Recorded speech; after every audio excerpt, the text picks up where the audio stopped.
স্বাগত। আজকের বাংলাদেশে আপনাদের সঙ্গে আছি আমি জাহিদ হোসেন। আজ চাঁদ দেখা গেছে, আগামীকাল ঈদ। সবাইকে ঈদের শুভেচ্ছা। ঈদ মানেই পরিবার পরিজনের সাথে ছুটি কাটানো। সারা বছরের কাজের ব্যস্ততার ফাঁকে ঈদ নিয়ে আসে এই একখণ্ড ছুটির অবসর। এমন দিনে সকলের ঈদের আনন্দকে আরও বাড়িয়ে তুলতে, নিরাপদ করতে জরুরি সেবাগুলোকে যারা সচল রাখেন, তাদের ঈদ নিয়ে আমাদের আজকের আয়োজন অন্য ঈদ। স্টুডিওতে আজ উপস্থিত আছেন বিএমএর সাবেক সভাপতি ডক্টর রশিদী মাহবুব, আছেন ঢাকা মহানগর পুলিশ কমিশনার বেনজির আহমেদ এবং এটিএন নিউজের news and current affairs editor Prabha Shamim. আপনাদের স্বাগত। আমরা আজকের দিনে যে জিনিসটা নিয়ে একটু কথা বলতে চাই, জানতে চাই যে আজকে ঈদের আনন্দ সারা দেশের মানুষের মধ্যে, সারা বিশ্বের মানুষের মধ্যে, কিন্তু এই ঈদটাকে যেটা আমি একটু আগেও বলছিলাম যে আরও আনন্দটা যাতে নিরবিচ্ছিন্ন হয়, মানুষ যাতে নিরাপদে স্বস্তিতে আনন্দ উদযাপন করতে পারে ঈদ, সেই জন্য অনেক ধরনের সেবা খাত আছে যারা আসলে কাজ করে যান। তার মধ্যে চিকিৎসা খাত একটি, পুলিশ, সাংবাদিক এবং আরও বেশ কিছু, যেমন ফায়ার সার্ভিস থেকে শুরু করে অনেক খাত আছে যারা আসলে কাজ করে যান নিরবিচ্ছিন্নভাবে।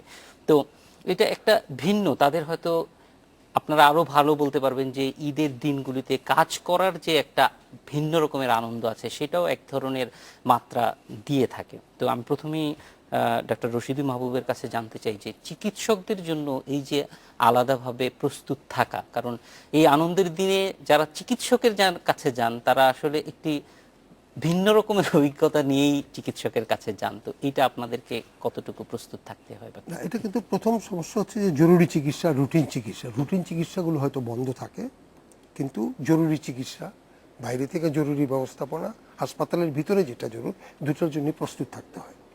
এবং এটা ঈদের ছুটি দেওয়ার আগেই এটা কারণ হাসপাতালগুলো একটা প্যাটার্ন আছে, সেখানে যেটাকে আমরা বলি ইউনিট বেসিসে বা সাবজেক্ট বেসিসে কিছু ডাক্তারকে রেখে দিতে হয়। আচ্ছা, সে রেখে দেওয়ার প্রক্রিয়াটা হয়, প্রথম সুযোগটা নেওয়া হয় ধর্মের ভিন্নতা দেখে। যদি হিন্দু ডাক্তার হয় তাদেরকে বলে কয়ে যে তোমরা এই সময়টা কাজ করো।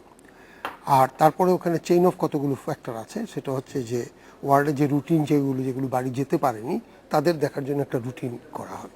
কিন্তু যেটা আসে যে জরুরি চিকিৎসাটা নিয়ে, এবং ধরেন অপারেশনও করতে হয়, তো সেইগুলোকে কিন্তু ওইভাবে প্রস্তুত হয়। শুধু ডাক্তারদের ব্যাপারে, নার্সদেরও এরকম একটা, মানে সোজা কথা বলে স্বাস্থ্যসেবায় যারা নিয়োজিত তাদের সবাই আছে। পাবলিক হাসপাতালগুলোতে প্রত্যেকটা জায়গাতেই যেখানে বেড আছে সেখানে এই প্রক্রিয়াটা চালু থাকে, ওটা কাভার্ড কোনো না কোনোভাবে করা থাকে। তবে এখন প্রশ্ন হতে পারে যে এটা নিয়ে হয়তো এই প্রশ্ন আসতে পারে, ভালো দেওয়া খারাপ দেওয়া এগুলো আসতে পারে। তো আমার মনে হয় না যে এখানে খুব একটা ওই সেন্সে খারাপ কিছু হয়, কারণ তখন কিন্তু হাসপাতাল থেকে রুগীর সংখ্যা অনেক কমে যায়। সুতরাং যে স্কেলেটন লোকগুলো থাকে তাদেরকে দিয়ে এটা চালানো যায় এবং এটা কোনো সমস্যা হয় না। কিন্তু সমস্যা একটা হয়, কারণ ঢাকা শহরে কিন্তু সেই দিন দোকানপাট খোলা থাকে না, ওদের খাওয়াটা প্রবলেম হয়। তো পাবলিক সেক্টরে এই খাওয়াটা একটা সমস্যা, কিন্তু প্রাইভেট সেক্টরে কিন্তু এই খাবারটা ওরা ওই হাসপাতাল থেকে সাপ্লাইটা দেওয়া হয় তাতে এটা। এবং কোনো কোনো সময় এটাও দেখা যায় যে কোনো ডিপার্টমেন্টে একটা লোক হয়তো যদিও 8 ঘন্টা কাজ করার কথা, কারো হয়তো 12 ঘন্টা কাজ করতে হইতে বা 16 ঘন্টা হতে পারে, কেউ হয়তো পুরো দিনটাই কাজ করে। সুতরাং এটা ওইভাবে আনকভার থাকে না, এটা ম্যানেজ করা হয়। হ্যাঁ, তবে অনেকে ঠিক এটা কিভাবে আমরা দেখব, এটা কিন্তু মাইন্ড সেট আপের মধ্যেই থাকে। এটা নিয়ে যে ওখানে খুব একটা তর্কাতর্কি হয় তা না, এটা মাইন্ড সেট আপের মধ্যে থাকে এবং কাজ চালায় যাওয়ার জন্য মানসিক প্রস্তুতি থাকে। সো আমি মনে করি না যে এটা নিয়ে খুব একটা ইয়ে আছে। আর একটা প্রশ্ন হয়তো আপনাদের আসতে পারে যে এই সময় তো চিকিৎসকরা থাকে না, রুগী বেশি মরে কিনা। যদিও এটা রিসার্চ করা হয়নি, তবে হ্যাঁ ওই সেন্সে যদি বলেন হাসপাতাল পার্সেন্টেজ হিসাবে কিন্তু, কারণ রুগী তো কম, কিন্তু যে কজনই মারা যায় হয়তো সেই সেন্সে এটা বাড়তে পারে, কিন্তু টোটাল যে অ্যাকুমুলেটিভ সেটা কোনো একটা পরিবর্তন আমাদের কাছে মনে হয় না।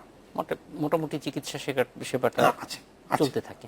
এবং আপনি যেটা বলছিলেন যে বিশেষায়িত যেই সেবাগুলি, অপারেশনের রোগী বা যারা দীর্ঘমেয়াদী আছে তাদের অনেকেই হয়তো এই সময় বাড়িতে যেতে দেওয়া হয়, ছুটি দেওয়া হয়, এরকম কিছু থাকলেও ওটা মিনিমাম কাজ করে। কারণ আমাদের যেটা আবার ওর first line, second line, third line একেবারে হায়ার ইয়াতে, সেখানে কিন্তু প্রত্যেকটা জায়গাতেই কিন্তু ট্যাগ করা আছে। যদি এখন হাসপাতালে যে ছেলেটা ইনডোরে রয়ে গেছে সে যদি না পারে, কাকে ডাক দিবে সেটা কিন্তু করা আছে। তাও সেও যদি কোনো সমস্যায় পড়ে কাকে ডাক দিবে সেটা কিন্তু চেইন অফ করা থাকে, সুতরাং ওই সেন্সে আনকভার থাকে না। তবে হ্যাঁ, সেটা হচ্ছে যে আগে দায়িত্ব দেওয়াটা একবারে, যেটা হতো যে আমি আবার বলি, রুগীর চিকিৎসা দুইটা প্যাটার্ন আমার কাছে মনে হয়। একটা হচ্ছে রোগের জন্য, আরেকটা কিন্তু সোশ্যাল ভ্যালুজে একটা প্রবলেম করে। আচ্ছা, কারণ সোশ্যাল ভ্যালুজে যদি বড় সাহেব না দেখে তাহলে এটা একটা সমস্যা হয়, কিন্তু রোগীর চিকিৎসার ব্যাপারটা ততটুকু প্রবলেম হয় না, কিন্তু সোশ্যাল প্রবলেম কোনো কোনো সময় আইসা দাঁড়াতে পারে। আচ্ছা, বড় স্যার আসেন বড় সাহেব সেটার এখন একটা- বড় সাহেব আসে। আচ্ছা, আমরা একটু বেনজি ভাইয়ের কাছে চলে যাব যে নিরাপত্তার বিষয়টা আসলে আমরা যেটা দেখি যে খুব বেশি পরিবর্তন হয় না, বরং ঈদের সময় বিশেষ করে ঢাকা শহরে নিরাপত্তা আরো বাড়তি নিরাপত্তারই প্রয়োজন হয় আমাদের, যেহেতু মানুষ কম থাকে। তো এই বাড়তি ব্যবস্থাটা আসলে আপনারা কিভাবে নিশ্চিত করেন, এবং এই জন্য কি আপনাদের ফোর্সকে সারা বছরে কোনো ধরনের প্রণোদনা দেওয়া হয়?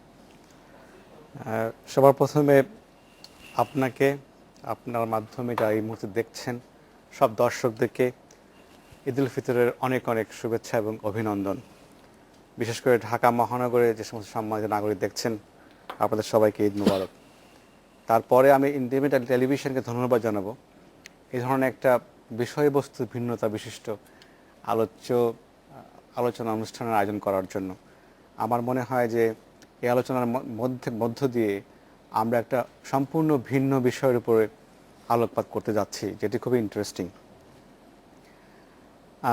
সিকিউরিটি ইজ লাইক অক্সিজেন, যেমন without oxygen human being cannot survive, একইভাবে একটা সমাজ উইদাউট সিকিউরিটি ক্যানট ফ্লারিশ। এটা আমাদের একটা নিত্যদিনের প্রয়োজন, প্রতি মুহূর্তের প্রয়োজন সিকিউরিটি। আর যখন এই ধরনের ঈদ বা এই ধরনের কোনো অনুষ্ঠান, উৎসব, পালা পার্বণ আসে, তখন এই ডিমান্ডটা আরও বেশি বেশি করে বেড়ে যায়। থানার দরজা কখনো বন্ধ হয় না। থানা এমন একটা জায়গা, ইট নেভার স্টপস, এই দরজা কখনো বন্ধ হয় না, it's all the time open 24/7। এবং আমরা জানি যে এই যখন ঈদের দিনে সমস্ত দেশবাসী বা আমাদের ক্ষেত্রে শহরবাসী ঈদের অনাবিল আনন্দে তারা উদযাপন করেন এই আনন্দটি, তখন আমাদের দায়িত্ব হচ্ছে এই আনন্দটাকে নিরাপদ করা, যাতে করে এই শহরের মানুষ বা যেখানে in terms of the whole country, সেখানে সেই এলাকার সমস্ত মানুষ আস্থার সঙ্গে এইটি উদযাপন করতে পারে। এই জন্য যেটা হয় যে আমাদের একটা ডেডিকেশন, কারণ হচ্ছে যে এখানে আমরা যারা চাকরি করতে আসে পুলিশ সার্ভিস, তারা জানে যে তাদের সার্ভিসটাই এরকম, তারা এই ধরনের মোটিভেশন নিয়ে আসে এবং চাকরির প্রতিটা পদেই তাদেরকে আমরা এই মোটিভেশন প্রণোদনা দেই যে তোমার চাকরিটা হচ্ছে একটা সার্ভিস, যেটা হচ্ছে 24/7 বেসিস তোমাকে দিতে হবে, এবং তোমার মূল পুঁজি হচ্ছে আন্তরিকতা, নিষ্ঠা এবং আত্মত্যাগ। এই যে কাল সকালে জামাত হবে, মানুষ নামাজ পড়বে, প্রার্থনা করবে, আমাদের শত শত হাজার হাজার পুলিশ ফোর্স পাশে দাঁড়িয়ে দাঁড়িয়ে তাদের নিরাপত্তা দেবে, তারা কিন্তু সেই নামাজে অংশগ্রহণ করতে পারবে না। আমরা চেষ্টা করি আমাদের অফিসার এবং ফোর্সদেরকে ঈদের আনন্দ কিছুটা দেওয়ার জন্য, তার জন্য স্পেশাল ডায়েটের ব্যবস্থা করা, সেগুলো করা। দেখা যায় যে সেটিও যে তাদের মেসে বসে বা ব্যারাকে বসে বা কোথাও শান্তির সঙ্গে একটু গ্রহণ করবে, সেটা যদি তারা অনেক সময় পায় না। তাদেরকে আমাদের হয়তো প্যাকেট করে সেটা ডিউটি স্থলে পাঠাতে হয়, অনেক সময় যায় বিভিন্ন কারণে পৌঁছতে দেরি হতে পারে, অনেক সময় খাবারের কোয়ালিটি নষ্ট হয়ে যেতে পারে। এগুলো সব মেনে নিয়েই তারা এবং কাজগুলো করে। আমি বলতে চাই, I am really really proud of my men and women, যারা এই শহরের নাগরিকদের নিরাপত্তা দেওয়ার জন্য এইভাবে আত্মসর্গিত মনোভাব নিয়ে কাজ করেন। তাদেরকে এই সুযোগে ধন্যবাদ জানাতে চাই। সেই সঙ্গে অবশ্যই নগরবাসীকে, যারা আমাদেরকে প্রতিনিয়ত সমর্থন দিয়ে যাচ্ছেন আমাদের কাজের জন্য। কারণ আমরা মডার্ন পুলিশিংয়ে বিশ্বাস করি যে এর মধ্য কথা হচ্ছে অংশীদারিত্ব বা partnership. Without a vital link with the citizens it's impossible to police this city, এবং এত হিউজ সিটি যেখানে 2 কোটি প্রায় লোক বসবাস করে। আচ্ছা, ঈদের দিনে কি মানে এই ইমপ্রুভ ডায়েট ছাড়া আর কোনো ব্যবস্থা থাকে যার মাধ্যমে যখন মানে ব্যারাকে এসে তারা একটা নিজেদের মধ্যে কোনো ধরনের উৎসবের উদযাপনের ব্যবস্থা? আসলে যেটা হয় যে ইনফ্যাক্ট ডায়েট ছাড়া এই মুহূর্তে আমাদের কিছুই করার সুযোগ নাই, বিকজ আমরা জানি যে এই সময় ডিমান্ড অফ দ্য সিকিউরিটি ওটা অনেক বেশি বেড়ে যায়। নর্মালি যদি কাজ করে সে 12 ঘন্টা, এই সময় কাজ করতে থাকে 16 ঘন্টা কাজ করতে হয়। তো ব্যারাকে এসে তার মূল কাজটা হচ্ছে তাকে সম্ভবত কাপল অফ আওয়ার্স ঘুমানো এবং পরের দিনের জন্য আবার ডিউটির জন্য প্রস্তুত হওয়া। আমরা পরবর্তী সময় we try to compensate maybe that যে যখন এই ধরনের কাজগুলো শেষ হয়ে যায় তখন আমরা তাদের জন্য ঈদ প্রণয়নের ব্যবস্থা করি, রিক্রিয়েশনের ব্যবস্থা করি বা এই ধরনের ব্যবস্থা করি। বাট যখন এই ধরনের ডিউটিগুলো চলতে থাকে তখন তো একটাই মাত্র মোটিভেশন, একটাই মাত্র ফোকাস, একটাই মাত্র টার্গেট যে আমাকে কাজ করতে হবে to secure this society, secure this city, so the citizens can observe this festivity in cover of full proof security. এটাই আমাদের করতে হয়। আমরা গত 28 দিন ধরে আমরা কিন্তু রাত 3টা পর্যন্ত দেখেছেন এই ঢাকা শহরে মানুষ শপিং করেছে। আমাদের দায়িত্ব ছিল হচ্ছে প্রত্যেকটা শপিং মল, প্রত্যেকটা দোকানকে সিকিউর করা, প্লাস মানুষ যে বাসা বাড়ি থেকে দোকানে আসছে, শপিং করছে বা ফিরে যাচ্ছে, তার রাস্তাকে সিকিউর করা। এবং সেটা কিন্তু আমরা এই গত 27 দিন ধরে করেছি, 28 দিন ধরে করেছি। আবার আগামীকালের কাজ হবে হচ্ছে ঢাকা শহরে প্রায় 300 প্লাস মাইনাস মসজিদ, ঈদগাহ এবং বিভিন্ন জায়গায় নামাজের আয়োজন করা হবে, সেখানকার সিকিউরিটি দেওয়া। এরপরে যে কাজটা হবে সেটা হচ্ছে এই যে এর মধ্যে মাঝখানে কিন্তু আমরা আবার বাস টার্মিনাল, লঞ্চ টার্মিনাল, তারপর রেল টার্মিনাল, এখানে কিন্তু আমরা সিকিউরিটি ব্যবস্থা করেছি। আবার এরপরে যেটা হবে যে আমরা জানি যে প্রায় 60 থেকে 70 লক্ষ লোক কিন্তু ঢাকা শহর এখন ত্যাগ করেছে অলরেডি, মিনিং যে প্রায় 10 থেকে 15 লক্ষ হাউস হোল্ড খালি এখন এই মুহূর্তে আছে, ফাঁকা আছে।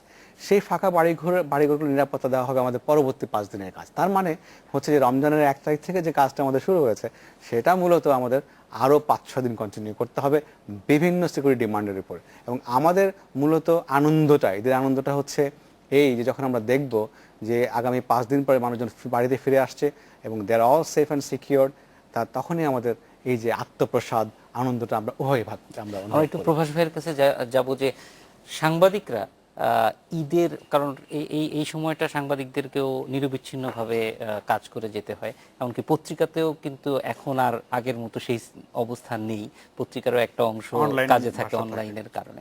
তো এটা প্রথম কথা হচ্ছে যে এটা কিভাবে ম্যানেজ করা হয়, যে সবাই কি ছুটিতে থাকে নাকি এটা আসলে ঈদের সময় একটা আলাদা ম্যানেজমেন্ট চলে আসে?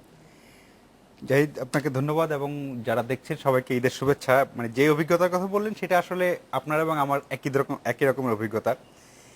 ঈদের ছুটি ম্যানেজ করা হয়, যেটা বললেন যে সবাইকে ছুটি দেওয়া তো সম্ভব না, কারণ বেনজির ভাই যেটা বলে যে থানার দরজা যেমন কখনো বন্ধ হয় না, টেলিভিশন স্টেশন এবং এখন যেটা বললেন যে সব পত্রিকারই যেহেতু অনলাইন ভার্সন আছে, ফলে পত্রিকার দরজাও কখনো বন্ধ হয় না। আসলে গণমাধ্যম এখন 24 ঘন্টাই খোলা থাকে, ফলে খোলা রাখতে হলে তো আমাকে মানুষ লাগবেই। ম্যানেজমেন্টটা যেটা হয় যে ধরেন এই ঈদের ছুটির সময় আমাদের হয়তো পুরো জনশক্তিটা লাগে না, কারণ এই সময় একটু সাধারণভাবে ইভেন্ট একটু কম থাকে, নিউজও একটু কম থাকে, সেই কারণে হয়তো পুরো ম্যানেজমেন্ট লাগে, মানে ম্যান পাওয়ারটা লাগে না। কিন্তু আমরা তখন সেভাবে করি যে কিছু লোককে ছুটি দেওয়া হয় আর কি, আর বাকি লোক এবং কিছু মানে খুব বেশি, যেমন আমি আমার 18 নিউজের অবস্থা বলতে পারি যে হয়তো 10 থেকে 20% লোক হয়তো ছুটিতে গেছে। আবার কিছু লোক জায়গায় আগামী ঈদের ছুটিতে যাবে। ভাগাভাগিটা এভাবে হয় যে এই ঈদে যদি আমি ছুটি নেই তাহলে হয়তো পরের ঈদের ছুটিটা পাবো না সেভাবে, আর বাকি যে ছুটিটা, এই ছুটিটা হয়তো তারা পাবে, হয়তো 1 মাস পরে সে এই ছুটিটা নিয়ে নিল, সেইভাবে পুষিয়ে যাবে। কিন্তু থানা যেমন, হাসপাতাল যেমন, পত্রিকা অফিস বা টেলিভিশন অফিস, গণমাধ্যম আসলে 24 ঘন্টার চাকরি এবং সেই 24 ঘন্টাই মানুষকে জানাতে হবে। এবং বেনজির ভাই যেটা বলেন যে আমাদের ক্ষেত্রে এটা সত্যি যে কেউ যখন পুলিশে জয়েন করে তখন তাকে জানি যে 8 ঘন্টার ডিউটি না, এটা 12 ঘন্টা হবে, 16 ঘন্টা হবে, অনেক বেশি পরিশ্রম করতে হবে।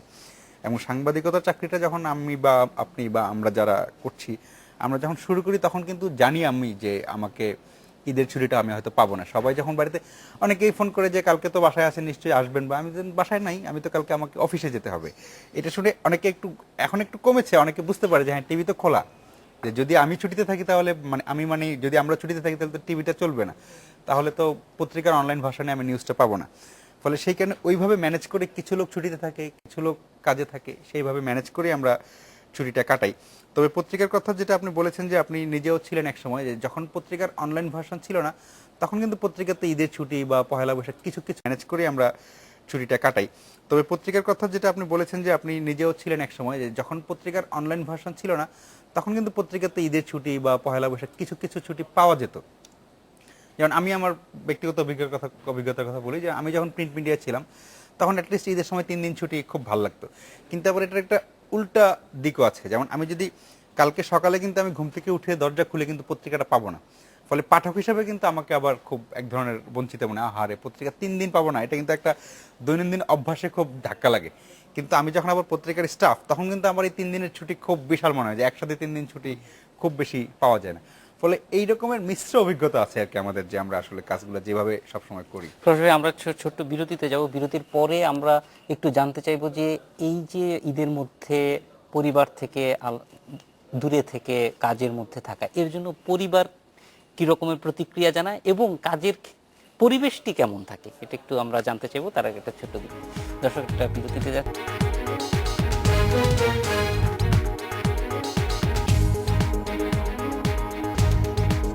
বিরতির পর ফিরে এলাম আজকের বাংলাদেশে।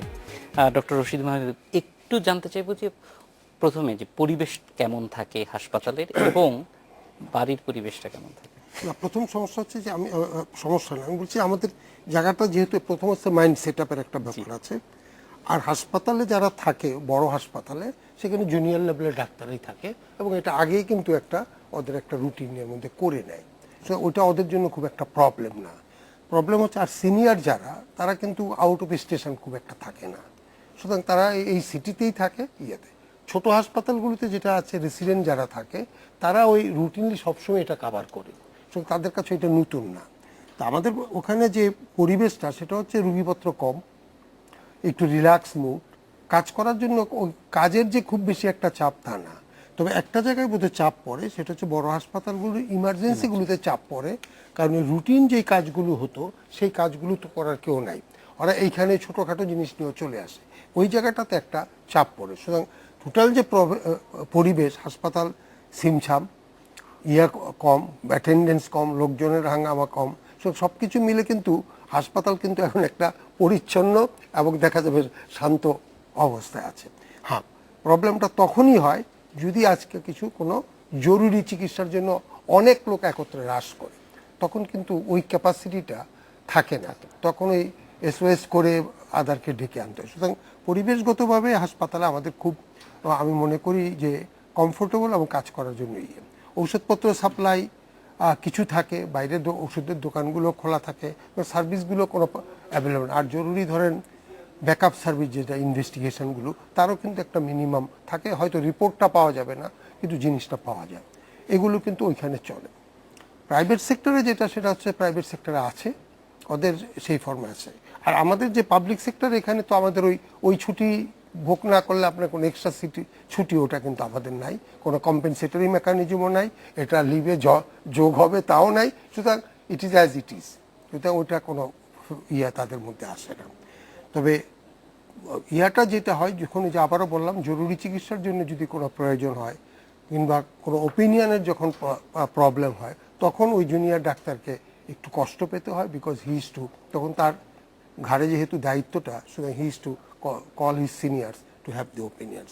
এছাড়া আমার মনে হয় না যে ওই রকম ওনাদের সাথে, পুলিশের সাথে আমাদের এখানে অনেক ডিফারেন্স আছে। আমরা তো ধরেন ইন হাউজে কাজ করি, বাইরে যেতে হয় না। নামাজ আবার প্রত্যেক হাসপাতালে হয়তো কাছাকাছি তাদের নামাজের একটা প্রক্রিয়াও থাকে। সুতরাং আমার মনে হয় না যে এদের বঞ্চিতটাই যে বললাম যে খাওয়ার একটা প্রবলেম হয় পাবলিক সেক্টরে, কারণ উন্নত খাবার দেওয়ার ওখানে কোনো স্কোপ নাই, সুতরাং তারা কোনো ফাঁকে হয়তো খাওয়াটা সেরে আসতে হয়। কিন্তু প্রাইভেট সেক্টরে আবার হাসপাতালগুলিতে আমি খবর নিয়ে দেখেছি, তারা ওখানে খাবার দাবার রান্না করে ওইখানে সার্ভিস। যারা দায়িত্ব পালন করে তাদের পরিবারে এটার প্রতিক্রিয়া কি? পরিবার ফার্স্ট লাইন অফ ডিফেন্সে কিন্তু আবার অনেক ছেলে মেয়ে যারা থাকে তারা বিয়েই নেই, হয়তো বাড়ি দূরে, যায়নি কোনো কারণে, সে অপশানই দিছে যাবে না, সুতরাং তার জন্য এটা প্রবলেম না। আজকে যদি সে যেতে চাইতো তাহলে কিন্তু সে অ্যারেঞ্জ করে যেত। আর যেহেতু প্রত্যেক ইউনিটে কিন্তু নাম্বারটা তো কম না, যখন ফুল হাউসে থাকে তাদের মনে করেন 10-12 জন ডাক্তার থাকে, সেখানে 2 জন বা 3 জন ডাক্তার, এটা তাদের জন্য খুব একটা প্রবলেম হয় না। এবং আমাদের যেটা ধারণা যে এই জায়গাগুলোতে প্রবলেম হয়, কতগুলো জায়গায় প্রবলেম হয়, যেমন আজকে NICBTতে প্রবলেম আছে, কারণ ওখানে তো সবই কার্ডিওলজিস্ট না হলে তো ওই জায়গাটা তো একটা সমস্যা। আর ওখানে তো ইন্টার্নি নাই, ওখানে কিন্তু মেডিকেল অফিসারদেরই রাখতে হচ্ছে। এই জায়গাগুলোতে কত স্পেসিফিক অর্থোপেডিক হাসপাতালে যেটা নিপোর্টে, ওইটারও একই প্রবলেম। শিশু হাসপাতালের কিছু প্রবলেম, ওদের তো যেহেতু স্পেশালাইজ সার্ভিস, সুতরাং ওদের কিন্তু ওই ইন্টার্নি বেনিফিটটা ওরা পায় না, জুনিয়র ডাক্তারের বেনিফিটটা পায় না, ডাইরেক্টলি সেকেন্ড গ্রেড কনসালটেন্ট। সুতরাং ওদের কিছুটা প্রবলেম, এবং যেখানে এটা শর্টেজ থাকে তাদের সত্যি কিছুটা সমস্যা হয়, তখন ওই একটার সাথে আরেকটাকে মার্চ করে একত্রে মিলে এই কাজটা চালায় নেয় আর কি। ভাই, আমরা এই যেটা জানতে চাই সেটা হচ্ছে যে ব্যারাকের পরিস্থিতিটা বললেন, আপনারা দায়িত্ব যখন পালন করছেন তখনও এক ধরনের পরিস্থিতি, কিন্তু মানে যেটা পরিবার এবং আত্মীয় স্বজনের কে কিভাবে আপনারা ফেস করেন, এই যে দিনের পর দিন বিশেষ করে ছুটি থাকে না, ঈদের সময়টা কি হয়? আমি প্রথম পরিবারের আগে আমি ব্যক্তি দিয়ে শুরু করি, সেটা সবচেয়ে ভালো হয় বোধ হয়। আমি যখন চাকরিতে ঢুকি প্রথম, এবং যখন কিছুটা অনেকদিন আগের কথা, আই ওয়াজ ভেরি ইয়াং, তারপরে অনভিজ্ঞ এই চাকরিতে। তো আমি যখন প্রথম আমার কর্তৃপক্ষের কাছে ছুটির জন্য অ্যাপ্রোচ করেছি, তখন reaction was, it is something like a taboo, যে একটা police officer how come can apply for leave during Eid. এবং আমার কাছে মনে হয়েছে যে অ্যাপ্রোচটার মধ্যে এক ধরনের মোরাল ক্রাইম আছে আর কি, এরকম approach. It was so shocking. এবং আমার যেটা হয়েছে যে, সো ওই সময় যেটা হতো সেটা হচ্ছে যে আমি খুব মিস করতাম আমার বাবা মার সঙ্গে ঈদ করার বিষয়টা। এবং আমার বাবা মার যেটা দেখতাম কষ্ট, যে সবার ছেলেরা জয়েন করছে বা মেয়েরা জয়েন করছে বাবা মার সঙ্গে পরিবারের সঙ্গে ঈদ করার জন্য, কিন্তু তার ছেলে আসতে পারছে না। সেটা একটা এতে হচ্ছে শুরু আর কি। আর আমি যেটা বলবো যে পুলিশ ফ্যামিলি যারা ল এনফোর্সমেন্ট প্র্যাকটিশনার, তাদের ক্ষেত্রে পরিবার, বন্ধুবান্ধব এবং আত্মীয়স্বজন হচ্ছে বিগেস্ট ক্যাজুয়ালিটি, সবচেয়ে বড় ক্যাজুয়ালিটি হচ্ছে এরা। তো যেটা হয় সেটা হচ্ছে যে অনেক সময় বিশেষ করে বন্ধু বান্ধব এবং আত্মীয় স্বজনরা ভুল বুঝতে শুরু করে একটা পর্যায়ে শুরুর দিকে, যে এটা বোধ হয় চাকরির কারণে আমরা কিছুটা উন্নাসিক হয়ে গেছি বা কিছু একটা হয়েছে, এরকম প্রথম ভাবতে শুরু করে। পরবর্তী সময়ে বুঝতে পারে এবং তারপরে তাদের রিয়েলাইজ এবং নর্মালসি ফিরে আসে। কিন্তু আমার মনে হয় প্রত্যেকটা পুলিশ অফিসার বা পুলিশ সদস্যকে কোনো একটা পর্যায়ে, একটা সময় প্রাথমিক পর্যায়ে এই যে ক্রাইসিসটা এর মধ্যে দিয়ে আসতে হয়েছে, কারণ বন্ধু বান্ধব বা আত্মীয় স্বজন মনে করেছে যে চাকরিটার প্রেক্ষিতে বোধ হয় এই অফিসারটা বা এই ব্যক্তিটা কিছুটা উন্নাসিক লোক হিসাবে পরিগণিত হয়েছে। আসলে তা না, একসময় দিয়ে রিয়ালাইজ এবং তারপর নর্মালসে ফিরে আসে। আর পরিবারের বিষয়টা যেটা হয়, যে পরিবার তো ডেফিনেটলি তাদের মানে সেটা হতে পারে যে যে পরিবার সদস্য ম্যান বা উইমেন, যিনি, এখন তো আমরা জানি নারী পুরুষ সবই পুলিশ সার্ভিসে আছে, যে যে সদস্যটি পুরুষ বা নারী সদস্যটি সার্ভিসে আছেন, তাদেরকে তারা অবশ্যই মিস করে, প্রচণ্ড রকম মিস করে। এবং তারা বুঝতে পারে যে মিস করাটাই হচ্ছে অনিবার্য পরিণতি আর কি, এবং একসময় তারা মেনে নেয়। আর আমরা চেষ্টা করি এর মধ্যে অ্যাকোমোডেট করার জন্য, এবং আমরা অবশ্যই we are proud of our families, friends and relations, যারা আমাদেরকে সমর্থন দিয়ে এই যে জাতির সেবার জন্য, দেশের সেবার জন্য প্রতিনিয়ত তারা they are supporting us. Without their support and dedication possibly আমরা কাজ করতে পারতাম না। সো এই জন্য অবশ্যই আমরা আমাদের পরিবারের প্রতি সদস্য, বন্ধু বান্ধব এবং আত্মীয় স্বজনের কাছে কৃতজ্ঞ যে তাদের একটা পর্যায়ে গিয়ে we get continuous support from them. এবং এটা এই ধরনের কাজ আসলে তারাও একটা পার্ট অবশ্যই হয়ে যায়, একসময় তারা এর অংশ হয়ে যায়। এবং আমাদের যে কোনো সাফল্যে তারা তখন এক ধরনের আত্মপ্রসাদ ভোগ করে, কারণ তারা জানে এর মধ্যে তাদেরও অবদান আছে। প্রভাস ভাই, এই যে প্রক্রিয়াটা, বিশেষ করে আমি একটু জানতে চাইবো যে অফিসের পরিবেশটা কেমন থাকে। নিশ্চয়ই আচ্ছা, আপনি একটু যেটা অন্যরকম। বুঝতে পারছি আমি, যে মানে আসলে সত্যি কথা, আপনাদের অফিস আমাদের অফিস একই রকমের, ফলে মানে ফিলিংটাও একই ধরনের। অফিস আসলে সত্যি সত্যি মানে বেনজির ভাইয়ের বা মাহবুব ভাই ওনাদের মতো অত চাপে থাকি না আমরা, এটা ঠিক, কিন্তু আমাদের থাকতে হয়। অফিস আসলে এক ধরনের উৎসবমুখর পরিবেশ থাকে, সবাই কালারফুল ড্রেস পরে তো আসেই, এবং মানে খুবই ইন্টারেস্টিং হলো যে খুবই ফটো সেশনের একটা ব্যাপার হয়ে যায় তখন, কে কার সাথে ছবি তোলা, তারপর সেগুলো আপ করবে, এই করবে, সেগুলো সেটা থাকে। মাহবুব যেটা বলছিলেন যে খাওয়ার সমস্যার কথা, এটা একটা বড় সমস্যা। যেমন ধরেন আমার অফিস কারণ বাজারের আশেপাশে ঈদের সময় কোনো হোটেল খোলা থাকবে না, আপনি চাইলেও খেতে পারবেন না। ফলে ওই সময়টা থেকে আমি আমার অফিসের অভিজ্ঞতা বলতে পারি, অন্যদেরটা জানি না কে কীভাবে করে। আমাদের অফিস থেকে খাওয়ার অ্যারেঞ্জমেন্ট থাকে, অ্যাটলিস্ট ঈদের দিন এবং ঈদের পরেও 1-2 দিন, 2-3 দিন খাওয়ার ব্যবস্থা থাকে অফিস থেকে। ফলে এই জায়গাটা থাকে না, এবং ফলে এক ধরনের উৎসবমুখর পরিবেশে খুব পারিবারিকভাবেই ঈদটা উদযাপিত হয় অফিসেই। কিন্তু আপনি যেটা বললেন যে বাসার পরিবেশটা কেমন থাকে, সেটাও কিন্তু রিলেটেড এটার সাথে, অফিসের সাথে। যেমন আমি আমার কথা বলতে পারি যে আমার স্ত্রী দীর্ঘদিন অভ্যস্ততার কারণে মানে মানিয়ে নিয়েছেন এখন, যেটা আসলে তার মানে অনিবার্য, এমনই, যেটাই হতে হবে। তবে পত্রিকা যখন থাকতাম তখন 3 দিন ছুটি পেতাম, কিন্তু গত 8-10 বছর টিভি, যেটা আসলে তার মানে অনিবার্য এমনই যেটাই হতে হবে। তবে পত্রিকায় যখন থাকতাম তখন 3 দিন ছুটি পেতাম, কিন্তু গত 8-10 বছর টিভিতে আসার পর থেকে আর ঈদের সময় একদমই ছুটি পাওয়া যায় না। এটা হয়তো মেনে, কিন্তু এখন বড় ধাক্কাটা আসে আমার ছেলের কাছ থেকে। ও আস্তে আস্তে বড় হচ্ছে এবং ওর কাছ থেকে খুব বড় প্রতিরোধ যে সবার থাকবে বাসায়, তোমাকে কেন অফিসে যেতে হবে। ও হয়তো আস্তে আস্তে বড় হলে আস্তে আস্তে বুঝবে, কিন্তু ওই জায়গা থেকে ধাক্কাটা এখনো প্রতিদিনই ফিল করি। কিন্তু অনেক সময় এমন হয় যে কোনো কোনো ঈদে এমন হয়েছে যে আমি অফিসে গেছি, একটু পরে হয়তো আমার স্ত্রী এবং ছেলে তারাও অফিসে একবার এসে ঘুরে গেল, ফলে ফিলিংটা। কিন্তু শুধু তো স্ত্রী এবং সন্তান নাম, আরও তো থাকে ভাই বোন মা। যেমন আমাকে একবার কোনো না কোনোভাবে, আমার মা মিরপুরে থাকেন, আমাকে একবার সকালে বা বিকেলে কোনো না কোনো একবার গিয়ে মার সাথে দেখা করে আসতে হবে। কিন্তু আমি ঠিক জানি না যে কালকে আমি কখন যেতে পারবো, সকালে পারবো না বিকেলে পারবো, এটা এখনও আমি প্ল্যানটা করতে পারিনি। ভাই বোনের সাথে ঈদের সময় প্রায় দেখাই হয় না, যদি সত্যি সত্যি সব বলতে গেলে যে ঈদের সময়টা দেখাই হয় না। তো ফলে আমরা আসলে কিন্তু পত্রিকা অফিসের বা মানে গণমাধ্যমের টিভির অফিসের যারা স্টাফ তাদের সাথেই বেশি সময় কাটানো হয়, ফলে তাদের সাথেই আন্তরিকতাটা বেশি, তাদের সাথেই সময় কাটানো বেশি। এবং সেই কারণে আমরা অফিসটাকে এমন আনন্দমুখর করে রাখি যাতে ঈদের যে আনন্দটা মিস করি আমরা সেইটা পুষিয়ে নেওয়ার চেষ্টা করি অফিসের পরিবেশের মাধ্যমে, বন্ধু বান্ধব সবার সাথে মিলেমিশে কাজ করা। এইভাবেই ম্যানেজ করা আসলে আর কি। এটা তো মানে আপনার ঈদের আনন্দ যারা সকালে নামাজ পড়বে, তারপরে বাসায় খেয়ে বন্ধু বান্ধবের সাথে বেড়াতে যাবে, রাতে টিভি দেখবে, টিভির প্রোগ্রামের শিডিউল নিয়ে বসবে, ওই নাটক দেখবে, সেইটা তো আমাদের লাইফে আসলে হয় না। আমরা টিভিতে কাজ করি, আমাদের টিভিতে হয়তো নাটক যাচ্ছে, সিনেমা যাচ্ছে, কিন্তু সেটা দেখার সুযোগটা আমরা হয়তো ওইভাবে পাই না। আমরা যা দেখাই সেটা দর্শকরা দেখার সুযোগ পায়, আমরা হয়তো ওইভাবে দেখতে পাই না। কিন্তু ওইভাবে পুষিয়ে নিয়ে আবার অফিসে এক ধরনের পরিবেশ তৈরি করে, এইরকম আর কি। প্রফেসর একটু বিরতি নিয়ে আবার আসুন। দর্শক, একটা বিরতিতে যাচ্ছি, একটু পরে।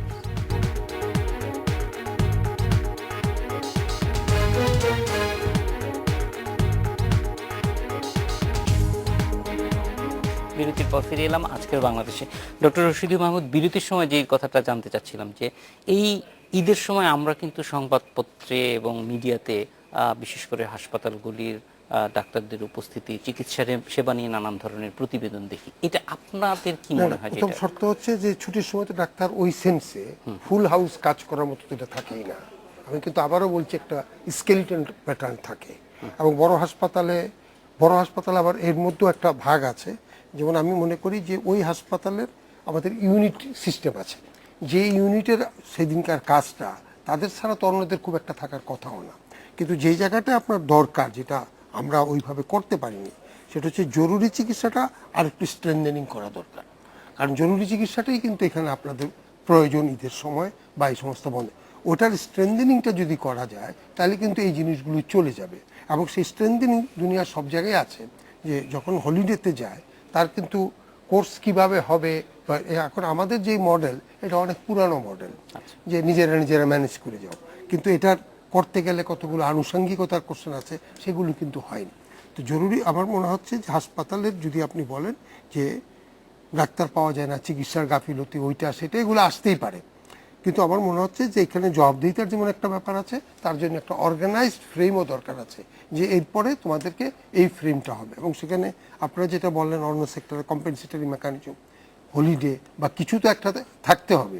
কারণ সে ছুটি পাইলো না, এই ছুটি তো সে এনজয় না করলে এই ছুটি কিন্তু সে আর জীবনও পাবে না। সুতরাং অন্যদের সাথে এখানে ডিফারেন্সগুলো আছে। তো আমাদের যেটা ধারণা যে আর সাধারণত এখন আমাদের আবার আগের একটা প্রভিশন ছিল, কোনো সময় কিন্তু হাসপাতাল 48 আওয়ার্সের বেশি বন্ধ থাকার কথা নয়, জাস্ট ফর 48 আওয়ার্স, 2 দিন আউটডোর বন্ধ থাকার কথা। থার্ড ডে 72 আওয়ার্স কিন্তু কোনোদিনও যাবে না। কিন্তু এখন অনেক হাসপাতাল কিন্তু এর চেয়ে বেশি হয়তো 72 আওয়ার্সে চলে যায়। এখন এইগুলোকে যদি আপনাকে মেনে যায় তাহলে কিন্তু জনগণের ওই প্রাপ্তিটা আমার মনে হয় যে সাফারিংসটা হবে না। আর ডাক্তার যারা ছুটি পায়, আপনি জানেন যে আমাদের দেশে ডাক্তারদের তো তাদের তো ছুটিই নেই। তো যারা সিনিয়র ডাক্তার তারা এই ছুটিটা কিন্তু উপভোগী করে। কারণ অ্যাকসেপ্ট আমি বলবো যে ব্যক্তিগত পর্যায়ে চিকিৎসা করা ছাড়া কারো কাছ আর চিকিৎসা তাকে করতে হয় না। তো এই বেনিফিটটা কিন্তু তারা পায়। সুতরাং অ্যাজ এ হোল, যেটা আবারও বলবো, চিকিৎসাতে হয়তো বর্তমানে ব্যাহত হচ্ছে না, এর অনেকগুলো কারণ আছে। যদি আমি বলি যে এর প্রথম কারণ হচ্ছে আমাদের দেশে জরুরি চিকিৎসা ব্যবস্থাই নাই। কারণ প্রথম কথা হচ্ছে এটার সাথে মূলত লিঙ্ক কিন্তু হচ্ছে যেমন ওনাদের ক্রাইসিস আসলে সেটা যেতে হয়, কিন্তু আমাদের তো জরুরি চিকিৎসাটা হচ্ছে ক্রাইসিস। কিন্তু জরুরি চিকিৎসা তো শুরু হয় ঘটনাস্থল থেকে শুরু হয়। তো ঘটনাস্থলে হাসপাতাল পর্যন্ত না আসা পর্যন্ত কিন্তু এটা আমাদের দায়িত্বে পড়ছে না।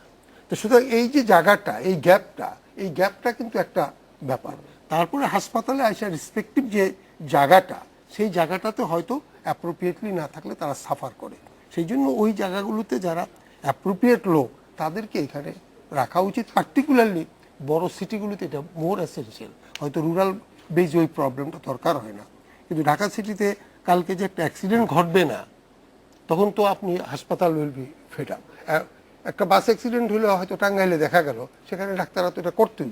তো ওই জায়গাগুলোর একটু প্রস্তুতি থাকা আমার মনে হয় যে দরকার। আচ্ছা বেনজির ভাই, আমি এই আপনি যেটা আগে বলছিলেন যে ছুটি আসলে কাটানো সম্ভব হয় না, যে আপনাদের হয়তো লোকবলের সংকট থাকতে পারে যে কোনো কারণে। তো এই অবস্থাটা থেকে আমরা যদি সামনের দিকে তাকাই, ভবিষ্যতে কি কি উদ্যোগ নিলে আসলে এটার একটা এমন একটা পরিস্থিতি আসবে যখন হয়তো একটা সেট অফ পিপল একটা ঈদ কাটালো, আর একটা সেট অফ পিপল আর একটা ঈদ কাটালো, ইমপ্রুভমেন্টের জন্য আমরা আসলে এক্ষেত্রে আসলে স্ট্র্যাটেজি, পলিসি এবং রিসোর্সের ক্ষেত্রে একটা বিশাল বিপ্লব নিয়ে আসতে হবে।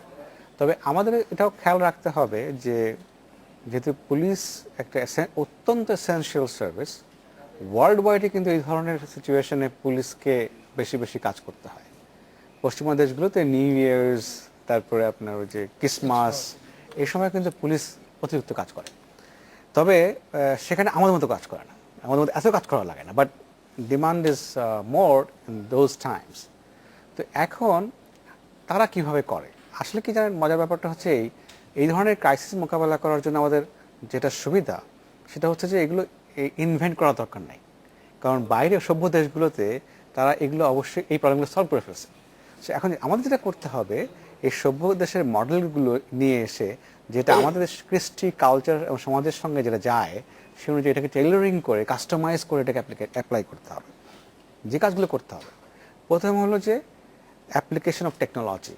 এখানে আমাদের সমস্ত সিকিউরিটি ব্যবস্থাগুলো হচ্ছে ম্যানুয়াল এবং এই হিউম্যান সিকিউরিটি, মানুষ দিয়ে করি আমরা। এর পরিবর্তে বেশি বেশি টেকনোলজির ব্যবহার। ঢাকা শহরে আমাদের প্রায় 750 জাংশন আছে। যদি জাংশনগুলোতে আমরা 4টা করে ক্যামেরা বসাতে পারি, তাহলে কিন্তু আমার অনেক ফোর্স ডিমান্ড কমে যাবে। কারণ আমি তখন দরকার হবে না, তখন আমি রেসপন্ড করতে পারবো, নিয়ে রেসপন্ড করতে পারবো। তারপরে হলো নাগরিকদের সিকিউরিটি অ্যাওয়ারনেস, সচেতনতা, তাহলে কিন্তু অনেক কিছু সহজ হয়ে যায়।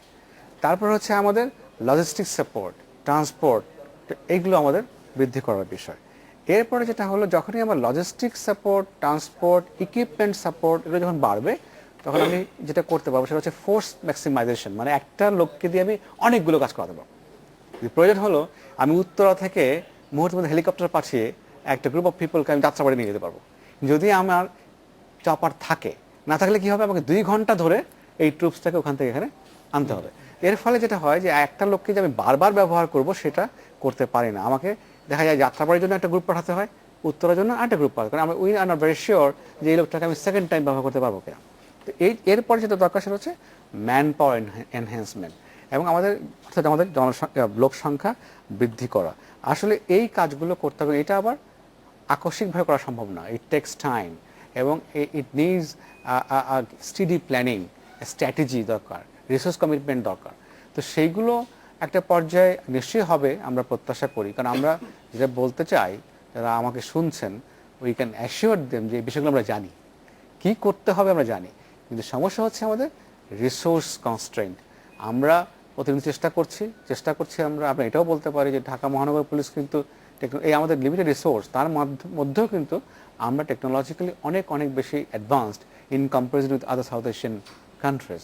তো এগুলো আমরা চেষ্টা করে যাচ্ছি এবং আমরা আশা করি যে আগামী হয়তো 10, 11, 12 বছরের মধ্যে আমরা একটা সম্মানজনক অবস্থায় পৌঁছতে পারবো, যেখানে চাকরির এই সার্ভিসগুলো আরও বেশি কমফোর্টেবল হবে ফর দিস সার্ভিস পিপল। প্রকাশ ভাই, একটু আপনার কাছ থেকে জানতে চাইবো যে এই উৎসবের যদি আপনি কিছু ধারণা দেন, যে যেটা বলছিলেন যে উৎসব মুখর থাকে, এই উৎসবটা কেমন, অভিজ্ঞতাটা যদি শেয়ার করেন। মানে উৎসব মুখর অভিজ্ঞতার আগে আমি আরেকটা ছোট্ট অভিজ্ঞতা শেয়ার করতে চাই। আমি আগে বলছিলাম যে আমরা একটু রিল্যাক্স থাকি ওনাদের চেয়ে বেশি, বেনজির ভাইরা অনেক বেশি চাপে থাকেন, আমরা একটু রিল্যাক্স থাকি। কিন্তু এটার আবার উল্টা ঘটনা আছে। যেমন আমি আপনাকে একটা স্মৃতির কথা যদি বলি, আমি তখন এনটিভিতে কাজ করতাম বছর 4-5 আগে। ঈদের আগের দিন রাতে ভোলা একটা লঞ্চ ডুবে গেল। ঘটনাটা কি হলো যে আমাদের ভোলার যে প্রতিনিধি আছে তাকে সারা রাত জাগতে হলো এবং ফোনে তার সাথে আমিও জাগলাম। এবং সাথে সাথে ঢাকা থেকে লঞ্চ বড়সড় লঞ্চ ডুবেছিল এবং ঢাকা থেকে আমাদের একজন রিপোর্টার কেউ একটা ক্যামেরাম্যান সহ টিম, আমি ঠিক যদি মানে স্মৃতি যদি ঠিক থাকে তাহলে সম্ভবত তালাত মামুন গিয়েছিল, এখন 24-এ কাজ করে। ঈদের আগের দিন রাতে তাকে ভোলার লঞ্চ ডুবে কাভার করতে যেতে হয়েছে, পরদিন হয়তো সে ছুটিতে ছিল, ঈদের এক ধরনের প্রস্তুতি ছিল। ফলে আমাদেরও কিন্তু সব ধরনের প্রস্তুতি নিয়ে রাখতে হয়, যে ঠিক নেই ওই দিন যদি লঞ্চটা না ডুবতো তাহলে আমি সারা রাত ঘুমাতে পারতাম, আমাদের ভোলা প্রতিনিধি ঘুমাতে পারতো এবং আমাদের তালাত মামুনও তার ফ্যামিলির সাথে এটা করতে পারতো। ফলে এই ধরনের ঘটনা কিন্তু ঘটে যেতে পারে, যেটা মানে ঠিক নেই ওই দিন যদি লঞ্চটা না ডুবতো তাহলে আমি সারা রাত ঘুমাতে পারতাম, আমাদের ভোলা প্রতিনিধি ঘুমাতে পারতো এবং আমাদের তালাত মামুনও তার ফ্যামিলির সাথে এটা করতে পারতো। ফলে এই ধরনের ঘটনা কিন্তু ঘটে যেতে পারে, যেটা মানে এইখানে আমরা যে 3 জন অতিথি আছি তাতে একটা খুব যেমন কালকে যদি একটা দুর্ঘটনা ঘটে, হয় সাংবাদিক সবার আগে যাবে, না হয় পুলিশ আগে যাবে, একটু একটু আগে পরে আমরা যাব, তারপরে কিন্তু আমরা প্রয়োজন হবে। হ্যাঁ, আমরা কিন্তু গিয়ে মাহবুব ভাইদের কাছেই ছুটে যাবো। ফলে আমাদের কাজটা কিন্তু খুব ইন্টার রিলেটেড। এবং এই যে আপনি একটু সহানুভূতির কথা বলেন, ঠিক আমরা গিয়ে লিখে দিব যে হাসপাতালে ডাক্তার ছিল না, এই ছিল না, সেই ছিল না, কিন্তু এটা তো আমাদের বুঝতে হবে আমরা যেমন কাজটা করি ওনারাও সেই কাজটা করেন মিলেমিশে। তবে পুলিশের তো এটা ঠিক যে পুলিশের কাজটা অনেক বেশি।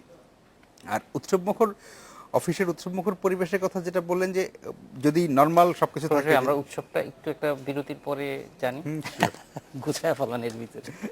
দর্শক, একটা বিরতিতে যাচ্ছি, আর কিছু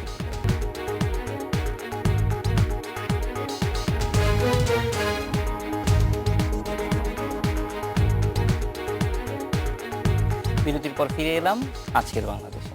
প্রহসে আমরা যে জায়গাটা জানতে চাচ্ছিলাম যে উৎসবের কিছু স্মৃতি। আচ্ছা, উৎসবের স্মৃতি মানে কি, মানে অফিসটা আসলে অফিসটা কিন্তু বাসারই এক ধরনের এক্সটেনশন। যেমন সত্যি যে ধরেন মানে অফিসের অন্য সময় যে বস বা ওই ব্যাপারটা কিন্তু ঈদের দিন একদম থাকে না। ঈদের দিনে খুবই মানে পরিবেশটা একদিনের জন্য একদম বদলে যায়, ফ্রেন্ডলি হয়ে যায়, সেটা একটা। তারপর ধরেন অন্য সব বাসার মতো ফ্যামিলির মতো কিন্তু কালকে আমাকে অফিসে গেলে এক ধরনের সালামির এক ধরনের চাপে পড়তে হবে, সালামি দেওয়ার, এটাও কিন্তু অফিসে আছে। সবাই হুট করে এসে দেখা যায় যে মানে সিনিয়রদের সালাম করে সালামি দেন, এই ধরনের মানে বাসায় যা করি আমরা আসলে মানে সত্যি কথা যে অবচেতন মানে বাসাটাকেই অফিসে টেনে নিয়ে আসি সেটা। এবং ছবি তোলা তো আগে বলেছি যে নানা রকমের বিভিন্ন অ্যাঙ্গেলে ছবি তোলা, গ্রুপ ছবি, অমুক সাথে অমুক সাথে, এবং সেগুলো অফিসে এখন তো কম্পিউটার সুযোগ আছে, দেখা গেলো যে আগামী 15 দিন ধরে কম্পিউটারে এই ছবি ঘুরতে থাকবে, দেখতে থাকবে, বা ফেসবুকে যাবে বা নানাভাবে যাবে। এবং এই সালামের যেই এটা, এবং অফিসে আসলে তো আমাদের স্টাফের মধ্যে অনেক ধরনের পর্যায়ে আছে। কিছু কিছু লোককে আপনি হয়তো সালামি না, আপনি তাদেরকে এক ধরনের ঈদের বকশিস বা ইয়ে দিতে চাইবেন, সেটা তার প্রয়োজন বলে অনেক সময় আপনি একটু বেশিই দিবেন তাদেরকে। তো সেই সব মিলিয়েই কিন্তু একটা পরিবারটাই কিন্তু উঠে আসে। আর একটা ছোট্ট কথা আমি বলে শেষ করতে চাই, যে মানে আমরা যেই ধরনের কাজের কথা আপনি বলছেন, যে এই আমরা 3 জন বা ফায়ার সার্ভিস আরও যাদের জরুরি, তাদের প্রতি একটু সমাজের অন্য যারা আছে তাদের একটু বাড়তি সহানুভূতি। যেমন অনেকে কিন্তু ভুল বুঝে যে ঈদের দিন আসলা না, বা ঈদের দিন আমি হয়তো আমার বাসায় এসেছে কিন্তু এসে আমাকে পায়নি, এখানে একটু ভুল বোঝাবুঝির জায়গাটা থেকে যায়। কিন্তু তাদেরকে বোঝা উচিত যে বেনজির ভাইয়ের লোকজন যারা কাজ করছে তারা কিন্তু তাদের জন্যই কাজ করছে, আমরা যারা কাজ করছি আমরা কিন্তু ইনফরমেশন দেওয়ার জন্য তাদের জন্য, ওনারা যারা কাজ করছেন সব তাদের জন্য। ফলে এই ভুল বুঝাবুঝিটা যদি একটু কমে যায়, এটা কিন্তু মাঝে মাঝে সত্যি সত্যি খুবই বিব্রতকর হয়, যে সারা বছর আসো না, ঈদের দিন আসো না, কখনো দেখা হয় না, মানে এক ধরনের অসামাজিক। বেনজির ভাই বলেন যে উন্নাসিক, আসলে উন্নাসিকও না, অসামাজিকও তো আমরা সামাজিক, কিন্তু সামাজিক হওয়ার আমরা একটু বেনজির ভাইয়ের কাছ থেকে শেষ কথাটা জানতে চাইবো, যে এই সময়ে নিরাপত্তার জন্য আমরা এবং আপনারা কিভাবে কাজ করতে পারি। হ্যাঁ, থ্যাংক ইউ ভেরি মাচ। আমি মনে করি এটা খুবই গুরুত্বপূর্ণ বিষয় উত্থাপন করেছেন আপনি। কারণ আমি আমার আলোচনার শুরুতেই সূত্রপাত করেছিলাম যে সিকিউরিটির ক্ষেত্রে এই পার্টনারশিপটা খুব গুরুত্বপূর্ণ। তো আমি এই সুযোগটা নেব এবং বলতে চাই যে যারা ঢাকায় এই মুহূর্তে আছেন তাদেরকে অনুরোধ করব যে আমাদেরকে সহায়তা করা। আপনার পাড়া প্রতিবেশী, আপনার পাশের ফ্ল্যাটের যিনি বাড়িতে গেছেন, আমরা চাইবো যে আপনারা watch out those flats and everything. আমাদেরকে কোনো কিছু অস্বাভাবিক জিনিস দেখলে আমাদের সঙ্গে সঙ্গে জানাবেন। আপনার ফ্ল্যাট কমপ্লেক্সের মধ্যে, আপনার মহল্লায়, আপনার পাড়ায়, আপনার এলাকায় কিচ্ছু যদি দেখেন আপনার অস্বাভাবিক, সঙ্গে সঙ্গে আমাদেরকে জানাবেন, নিকটস্থ থানায় জানাবেন বা কন্ট্রোল রুমে জানাবেন। আরেকটা বিষয় আমরা দেখে থাকি যে ঈদের সময় যেহেতু ঢাকার শহর ফাঁকা হয়ে যায়, ওভার স্পিডিং করার একটা প্রবণতা, এবং আমরা দেখেছি প্রত্যেকটা ঈদের সময় দুর্ঘটনা দেখি আমরা। এবং এইটা আমরা এই প্রাণহানি, এই যে ধ্বংসযোগ্য ক্ষতি, এটাকে আমরা এড়াতে চাই। আমরা সবাইকে বলবো আমরা জানি যে ঢাকা শহরে যেহেতু আমাদের গাড়ি চলে বাম্পার টু বাম্পার, তো সে কারণে এরকম একটা ফাঁকা রাস্তা দেখলে সবার একটু উদ্দাম হওয়ার ইচ্ছা হয়। দয়া করে এটা করবেন না। এই আনন্দের দিনটাকে শোকের দিনে পরিণত করবেন না, এই উৎসবের দিনটাকে কষ্টের দিনে রূপান্তর করবেন না। আমি একই সঙ্গে পাশাপাশি বলতে চাই যে গুলশান বানানি যে সড়কগুলো, এইগুলো কিন্তু রেসিং ট্র্যাক নয়। পাশাপাশি এয়ারপোর্ট রোডটাও কিন্তু এই সময় দয়া করে রেসিং ট্র্যাক ভাববেন না। এবং যারা এই সময় গুলশান বানানি এলাকায় রাত্রে সন্ধ্যার পরে সকালে এবং এয়ারপোর্ট রোডে যারা রেসিং করছেন গাড়ি দিয়ে, তাদেরকে এই কাজ থেকে বিরত থাকার অনুরোধ করব। জি, দয়া করে আমাদের একটা সময় দিব, দয়া করে যারা রেসিং করতে চান তারা রেসিং ক্লাব করেন, বাইরে কোথাও ট্র্যাক বানান ঢাকার বাইরে করে রেস করেন, কিন্তু ঢাকা শহরের মধ্যে দয়া করে এই কাজটা করবেন না। আর যারা ঢাকার বাইরে যাচ্ছেন, I wish the safe journey, নিজের নিরাপত্তাকে দেখবেন এবং নিরাপদে ফিরে আসবেন সেটা প্রত্যাশা করব। 30 সেকেন্ড। আর আনন্দের দিনে দয়া করে যারা ভাগ্যবঞ্চিত, অসহায়, দরিদ্র, তাদের দিকে সবাই আমরা খেয়াল রাখবো, আনন্দটাকে শেয়ার করে নেব, এবং সেটাই হওয়া উচিত আমাদের প্রকৃত আনন্দের মর্মার্থ। যে আজকের আলোচনায় অংশ নেওয়ার জন্য আপনাদের তিনজনকেই ধন্যবাদ। দর্শক, এই ছিল আজকের বাংলাদেশ। দেখা হবে আবার ঈদে।